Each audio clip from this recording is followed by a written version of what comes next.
Nontokozo, thank you so much for joining me. I am more than honored and really excited to have this conversation.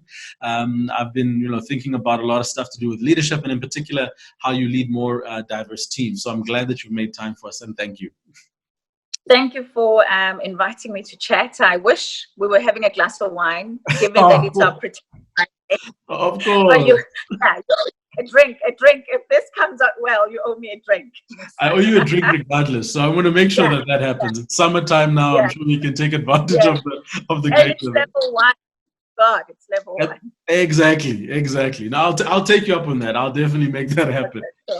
So we're going to be chatting about leadership and diversity, and I think the first thing I'd ask you is maybe just to reflect with us. I mean, have you had any particularly positive experiences from a leadership perspective in your career? Yeah. Are there any standout moments that you kind of would call out as particularly impactful on you? Yeah. So, I had to just think about leaders whose leadership I remember and I lean on when I'm guiding my team and navigating my role as an executive marketer and an executive leader. And there are a few people I remember, some because of just how they articulated their thoughts, and others because of how they made me feel as a member of the team in that moment. But when I go back to my beginning, and one of the companies I had the pleasure of working at was British American Tobacco. Oh, you're a BAT alumni. Yes, BAT, one of my favorite times in marketing. Yeah. And I worked with a gentleman called Lee Dobez, and I remember Lee for thanking and appreciating the team. Wow. Without fail, every day I'd be like, bye Lee, and he'd be like, thank you Nons, thank you for today. Wow. So as a leader, I know as an employee in that time, I appreciated what it meant to be thanked and how it felt to be thanked for my contribution, no matter how small or big. And I thank people in my team. And I think when we appreciate each other, we are able to grow together and give each other more. I also was impacted by Nomin Adami. He's like SAB. Nomin Adami is SAB. And I worked at SAB when he came back and came back to turn SAB around. What I loved and learned from Nomin, and I even tell my team, that is the power of repetition. So Nomin had an ability to succinctly articulate a strategy and always repeat himself. Or every conference, every meeting, every board meeting, every brand plan presentation, the power of repetition. So as a consequence, my team today will tell you that I believe in the power of repetition. Because, you can't say people know the strategy enough until the strategy is rolled out and you get the results. Absolutely. And then there's another gentleman called Pine Pina. He was an SAB regional leader in one of the provinces. And what he taught me is how, often marketers dream big and the sales guys struggle with the big dream and execution, and we don't get sales as a consequence, etc. And always the marketers are in air-conditioned offices in, head office. The sales guys are selling. The sales guys are selling. And, Pine Pina said, Nontokozo, make reality your friend. Make reality your friend. Whether it's about budget, implementation, feasibility, commercial milestones we are not reaching, it doesn't matter. There are realities we have to make our friend, and we can't ignore. And I use that so often. And my current leader right now, Healy Maya, and his thing is just allow the debate to happen. You don't have to rush to action. Yes. And debates are great. And sometimes we feel like debates are personal attacks. Yeah. But that's when sharper thinking occurs, when different voices can be heard, when different points of view can be heard, when questions I didn't consider, which I think leads to, it kind of happens as a consequence of diverse teams. That's amazing. Is it by consequence or by sheer chance that you've just mentioned male leaders as a reference? So just as a question. So actually, I could go on. My list is long. Oh, you've got a long list. Okay. No, I was just picking up. No, I'll continue.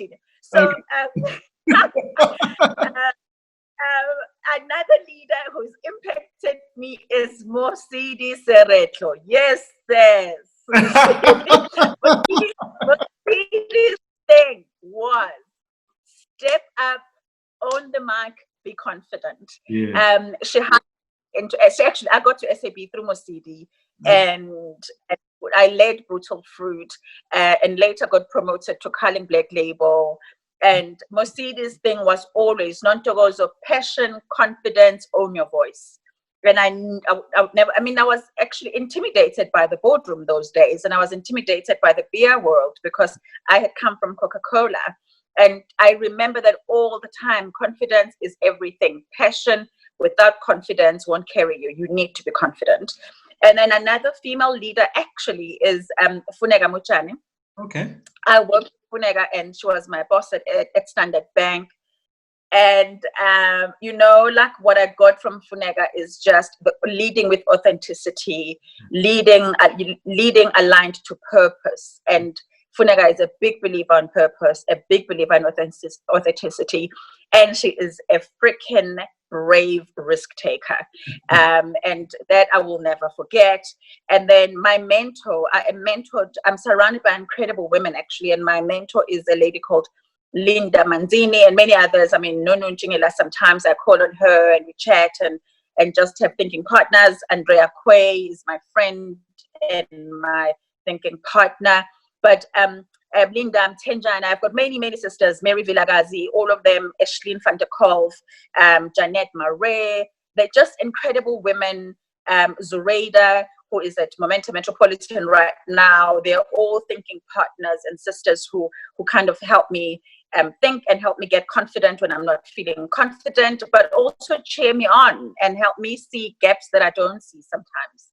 I love that. And you know, you've almost been so spoiled. You've got an amazing, amazing array of people in your life that are speaking confidence, that are speaking positivity, that are, you know, I love the term thinking partners. That's phenomenal.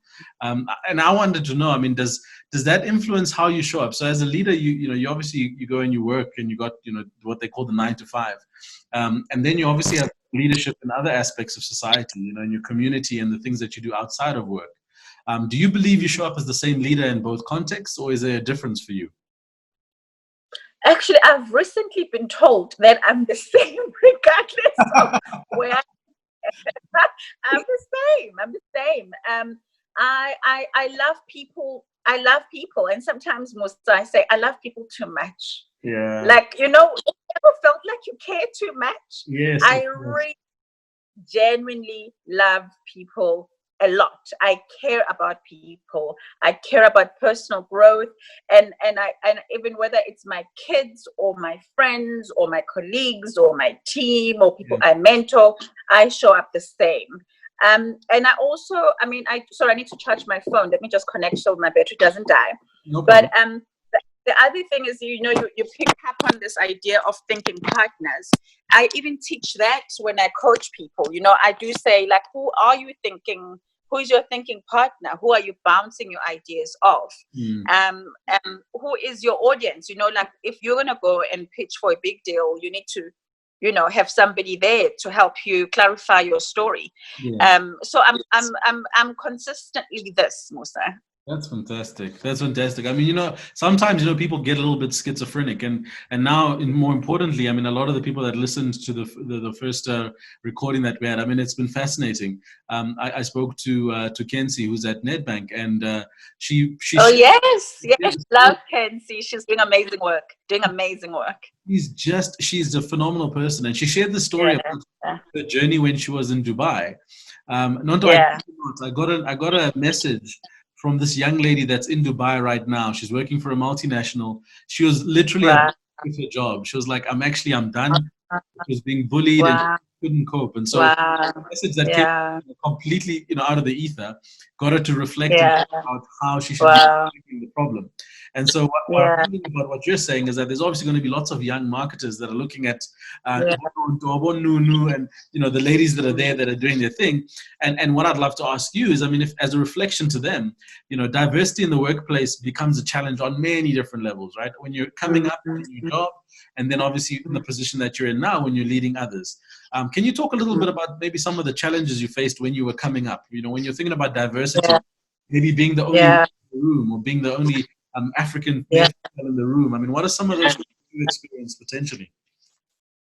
Yeah, so like one of the things that I just reflected on is how, for me, I learned, and I think it's because of the leaders I've worked with, that my voice matters. What gets in the way sometimes is the imposter syndrome. Yeah. So especially where, like a lot of organizations, like, your Unilevers or BATs or Coca-Colas or SABs, they hire young talent, and you get given big responsibility, like huge responsibility.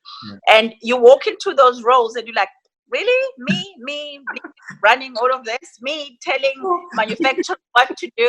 Me, like, supply chain is going to respond to my brand plan? Oh my God. so So I think that, I've had to learn to fight that feeling of the shoes are too big. Yeah. And then I think that I remember with BAT, there was a value that was strength through diversity. And I'm fortunate to have heard that, because I saw it being lived in that moment I was at BAT, but I also embraced it as a person and as a leader, that there is really a lot of strength to be found through diversity. I also should say that, like, there will be environments, and there have been environments where there aren't that many people like me. But I have needed to find a spot for myself and not keep quiet, because my voice won't sound like other people, or my experiences won't be similar to other people's.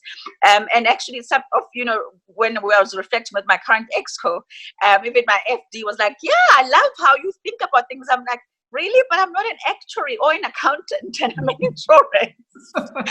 but they value that. They value that I bring what I bring. They value that I'm the person that I am. And constantly I've got to make sure that the people who look like me kind of find strength and kind of find comfort in those spaces too. And how do you find strength when it sometimes feels like you're always fighting? I speak to a lot of young people who are, the first at doing something, or the only voice in the room, or, the dissenting voice. How do you find strength when it always comes across like you're the Julius Malema of the conversation? When people always kind of, oh no, he's on. Yeah. To your point, and I'm interested to know. I mean, is it a matter of picking your battles? Is it a matter of focusing on what's most important? How do you continue to fight, but fight strategically, so you don't isolate yourself?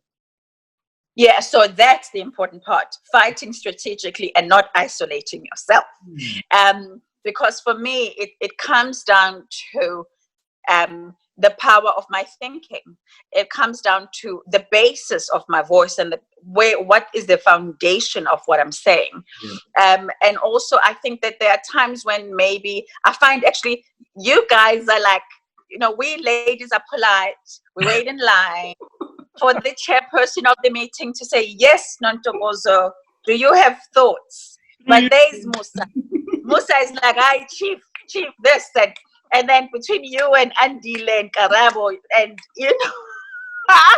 and Bongani, you are like, yeah, chief. And then me, I'm like, what about, isn't there like, shouldn't we all take turns? Yeah. So what I do, Musa, now, and actually Janet and I were laughing about this, I call it out, not rudely, but I'm like, "Sorry guys, do you realize there's some of us wishing to speak?" Because some behaviors you guys are just not aware of. But what I have found, Musa, is that personally, I mean, it all boils down to your personality. It also boils down to where you want to go in an organization. There are moments where there are fights not worth fighting. Truly, there are. But every person, it's like in a relationship. I can't tell you how your relationship to be, because you are the one who is in the relationship. So I think that people need to make a decision for themselves.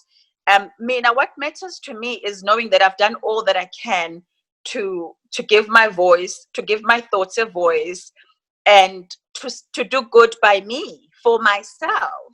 And And then I will go ahead and, if I need to talk to somebody to coach me, to mentor me, sometimes I bounce thoughts on the WhatsApp group, on a WhatsApp to, somebody in the meeting with me. I'm thinking this, what do you think? And somebody will nudge me like, yeah, tell them, say it, that's right. Yeah. So if people need to find techniques for themselves. And then lastly, I think as a leader, it matters that your voice is heard.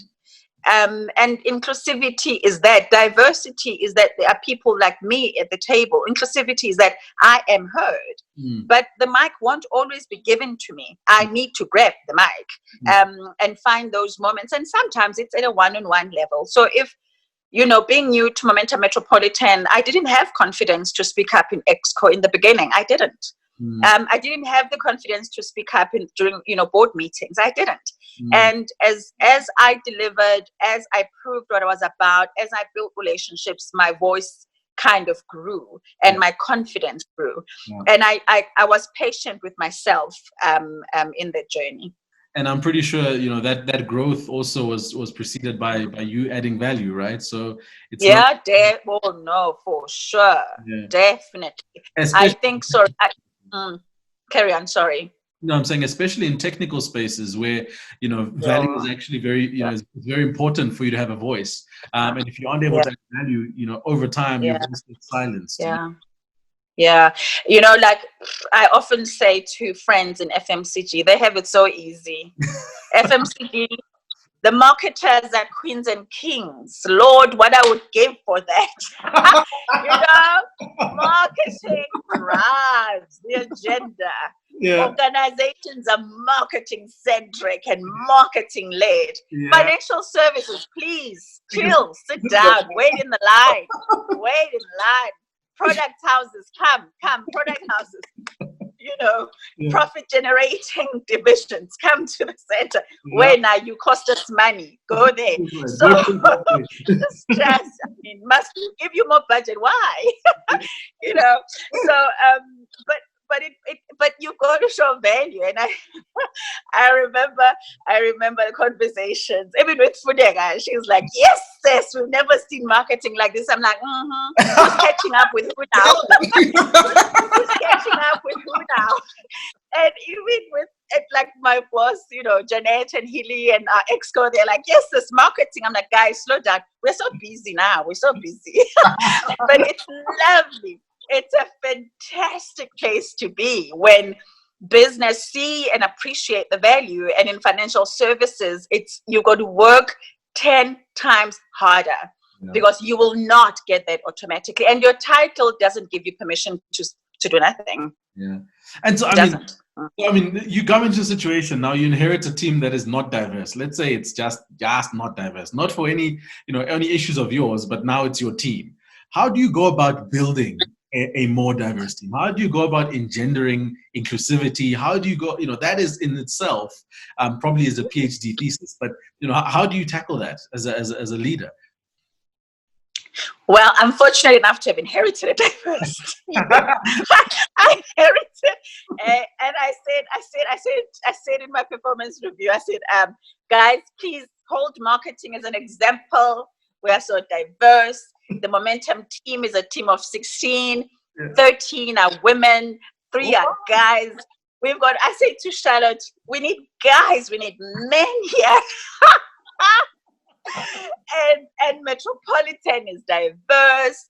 My group team, I've got diversity in age, in race, in experiences, in backgrounds, and in relationships, and it's a melting pot, and I love that. I love that. And through our agencies, there's diverse, there's young people, and we welcome new thinking, new ideas. I love it when you don't come from insurance. I love that. Yeah. But where diversity isn't, where diverse teams don't exist, I think as leaders, our environment requires us to create opportunity. Yeah.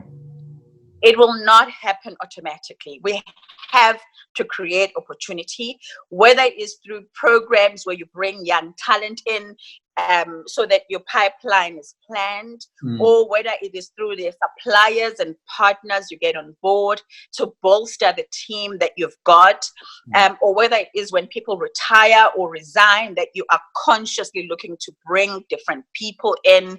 We've got to create space for and make opportunities for diverse teams.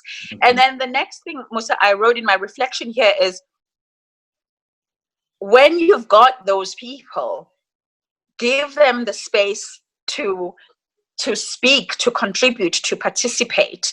And for me, one of the techniques I use, and sometimes I can see my team, people just look away. I make sure that I get people's feedback. So we would be sitting at House of Rave, would be discussing an idea all day. Musa will be like, okay, starting from the top, Musa, what do you think? Nicholas, what do you think? Charlotte, what do you think? Cindy, what do you think? Annika, because other people are reserved and other people are intimidated. And I remember when I was a junior marketing manager at SA Breweries on Brutal Fruit, there's a moment I talk about, which was a defining moment for me, where I didn't listen to my inner voice and my intuition, but it was because I felt I was too junior and too new to speak up. And the consequence of that is what I saw could be a problem with creative became a problem. And it became a problem that the CEO spotted as a problem. So there was so I'm not that new and I'm not that, inexperienced. If the CEO is seeing this issue, I saw it at its sweet. Why didn't I speak up? And I hated myself for that. So now what I say to my team is, speak up. We don't, your input, we don't have to comply to your thought. We don't have to say, yes, well, let's bake cupcakes. Musa said cupcakes, we'll make cupcakes. But at least you will go home having tabled the thought about cupcakes, and we will kind of engage with them like, okay, tell us more. We weren't going to serve, a cupcakes. We're going to kind of make milkshakes. So talk to us about why cupcakes. But and then we can maybe say, there's a thought there that we could work with, or maybe it is cupcakes. Actually, no, we stick to milkshake. And I never want to go to sleep feeling like I missed out on a thought that could have sharpened the plan or the idea or the strategy. And what you mentioned is really important. It's a skill to be able to invite people into a conversation. And I remember learning this lesson because, I gave you the example of working with all male African software engineers. And there was a moment of truth where I looked around and I thought, geez, we were patting ourselves on the back because we happened to be all black and we're all African, but we didn't have a single woman in the room, right?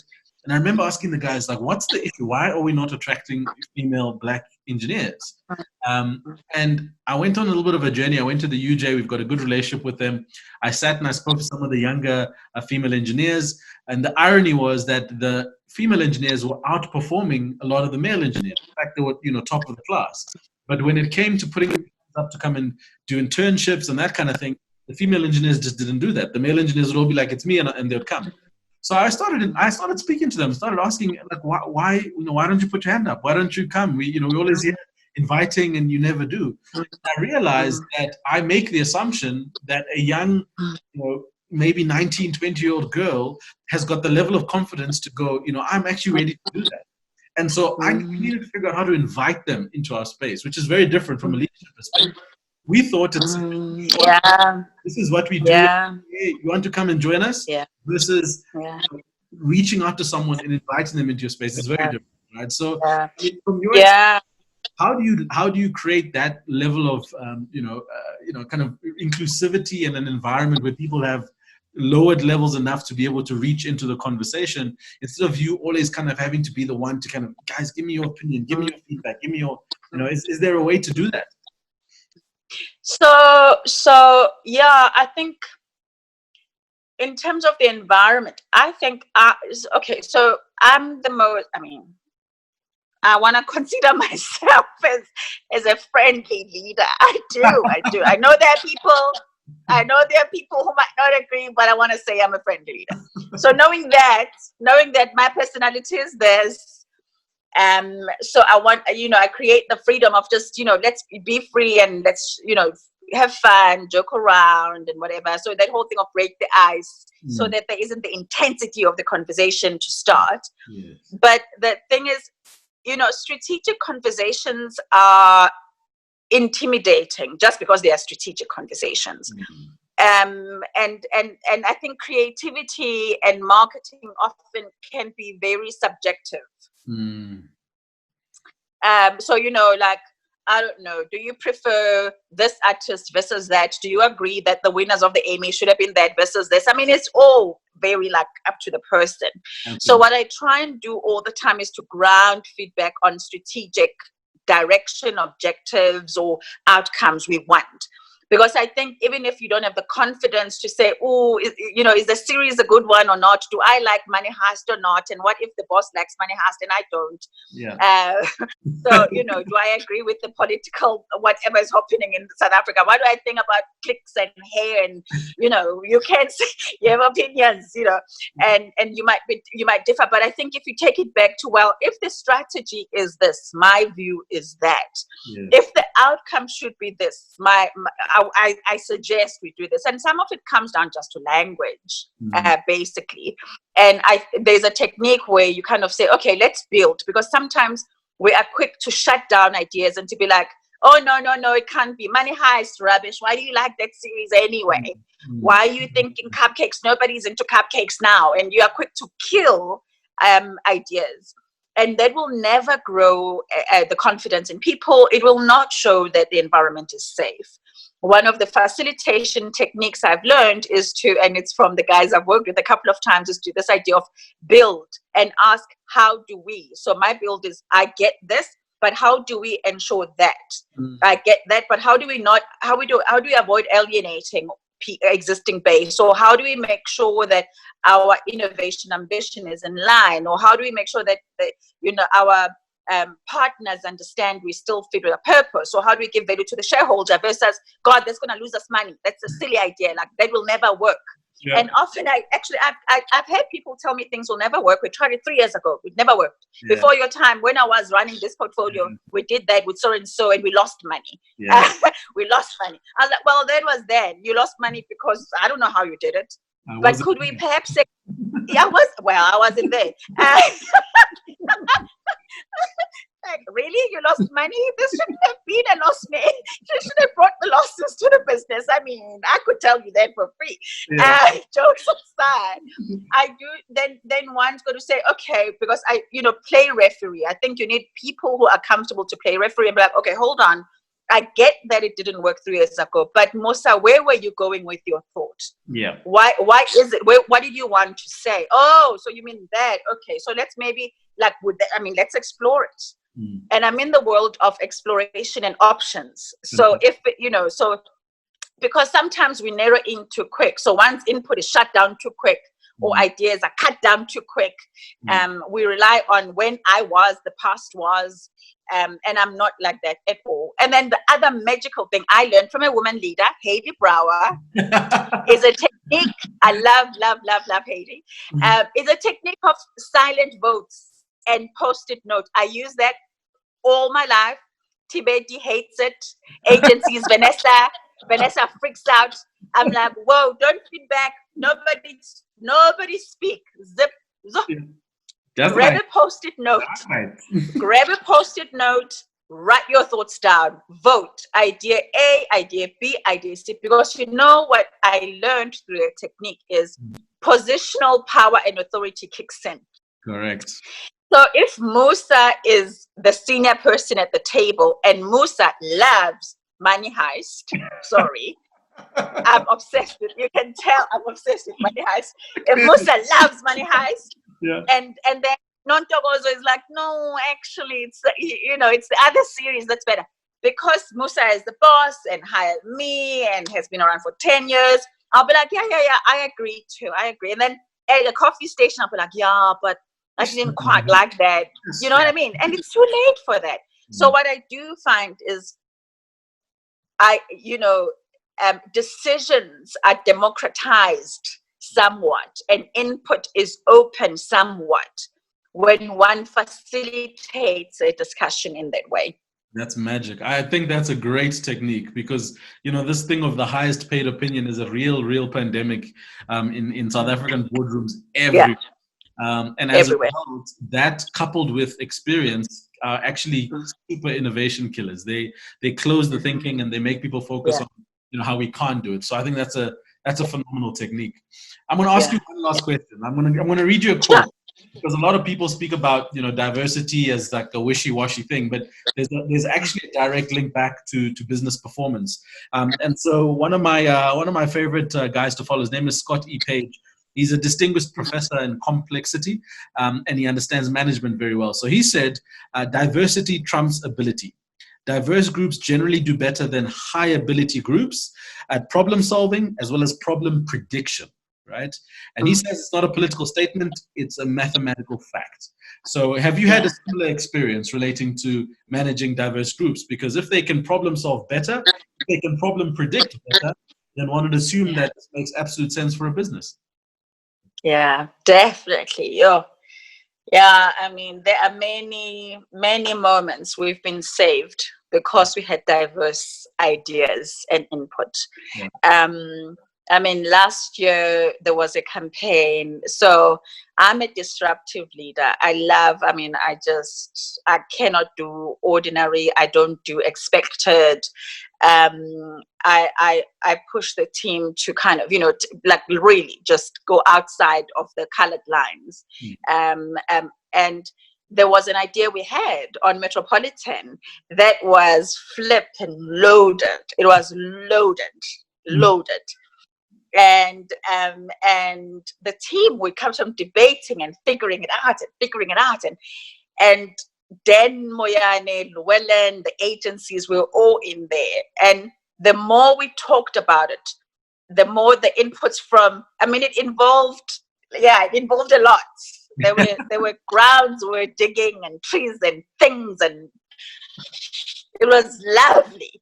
But there was an environmental layer, there was a cultural layer, there was a money layer, there was an everything layer, there was a black people culture layer, there was a lot. There was the time in calendar when we were looking to do it layer and what the date or the day in South African history means.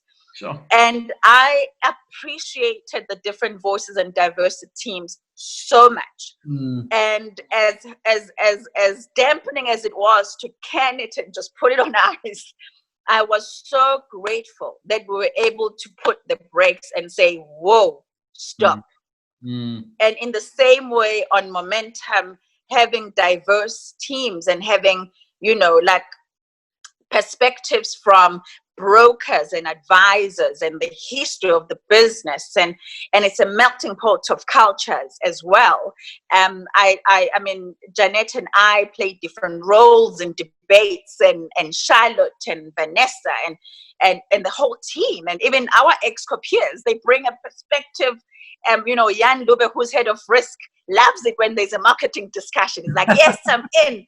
And Jan is going to say a thing. And I'm like, what? We didn't think about it that way. Yeah. So we've been able to really do incredible work. And I cannot emphasize the value. And in fact, last year in London, I did a talk I titled Inclusivity and Diversity Cannot Wait. And the role of marketing in ensuring that, and why we need it in marketing. Love it. And often, when you see these mistakes, and one of them is like, guys, don't forget that there are hashtags that literally drop the share price. Like the stock market will crash because of a hashtag, because of what marketing does. Absolutely. And in this day and age, why take those risks? Why not even, I say to sometimes my PA walks into the office, Musa, no jokes. And the team, I don't know, we had a thing with like VML in there. Oh, hi, it's going to be like this. I said, okay, fine. My PA comes for something. I'm like, oh, Amanda, what do you see on that poster? What does that picture tell you? Not primed, not prepped, no wrong or right answer. There just is an answer.